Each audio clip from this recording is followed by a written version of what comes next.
జరుగుతుంది కాబట్టి దాన్ని మనం ఏది చేయలేము. ఇప్పుడు ఓకే సార్, వస్తాను. చిన్నపరెడ్డి గారు, చిన్నపరెడ్డి గారు మీరు రియాక్ట్ అవ్వండి. అలాగే ఇందాక నన్ను ఏదో అడిగారు మీరు, ఏంటది శాసన మండలిలో మాట్లాడిందా శాసనసభలో మాట్లాడిందా?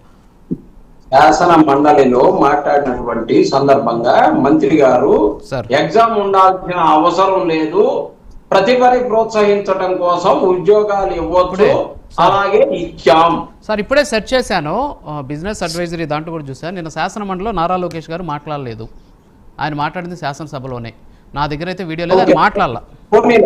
పోనీలే శాసన సభలోనే మాట్లాడింది చూపించండి, ఆ మాట చూపించండి. పోనీలే చెప్పారు కదా, అదే కదా చెప్పారు కదా, మీ దగ్గర ఉంటే చూపించండి. నేను కూడా సెర్చ్ చేసి పంపించాము వాళ్ళకి.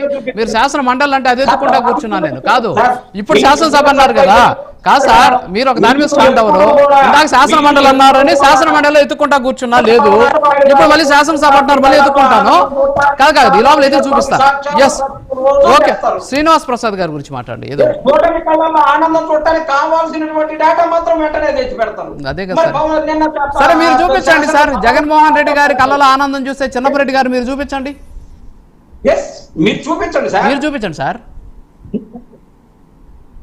సార్ మీరు కావాల్సినవన్నీ త్యాగలిగినటువంటి సత్తా కలిగినటువంటి సీట్లో ఉన్నారు కదా. మొన్న 400 మందికి సంబంధించినటువంటి ఇప్పుడు కూడా ఛాలెంజ్ 382 మంది, 382 మంది, 400 కాదు 382 మందిదే. మళ్ళీ మీరు 8 మంది నేను తేలేదు, మిగతా 18 మంది నేను తేలేను. 382 మంది సార్. అది జాబులు ఇవ్వలేదులే కానీ 382 మందికే జాబులు ఇచ్చినప్పుడు కూడా 400+ కోటా ఉంది. చిన్నపరెడ్డి గారు, మీకు నాకు సార్ మీకు నాకు వాదన వద్దు, మీరు డిబేట్ చేయండి, మాట్లాడండి. ఎస్ మాట్లాడండి, నేను బయట ప్లే చేస్తాను, బయట ప్లే చేస్తాను. వంకర సార్ నాకేం తెలుసు సార్ వంకర గురించి. సార్ వంకర నాకు తెలియదు.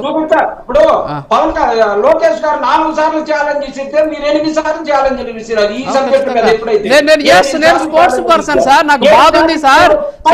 నేను ఒక ఆయన సార్, నేను అంబేద్కర్ విగ్రహం దగ్గర ఒక అభ్యర్థి మాట్లాడాడు, చాలా అద్భుతంగా మాట్లాడు. అలాంటి వాళ్ళలో నేను కూడా ఒకరిని, నేను కూడా బాధపడుతున్నా అనమాట. స్పోర్ట్స్ పర్సన్గా నేను కూడా బాధపడుతున్నా. ఏందిరా నాయన ఈ దౌర్భాగ్యకర పరిస్థితి.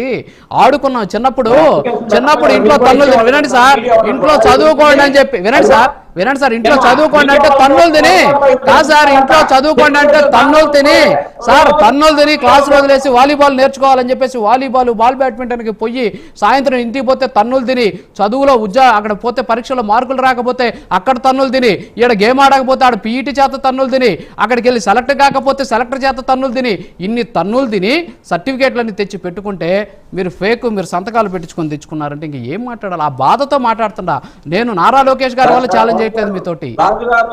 నిజమైన కష్టపడ్డోడికి, నిజమైన సింధు లాంటి తెచ్చుకున్న వాళ్ళకి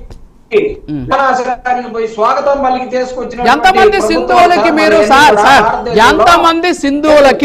ఎంతమంది సింధువులకి మళ్ళీ నేను ఛాలెంజ్ చేస్తున్నా,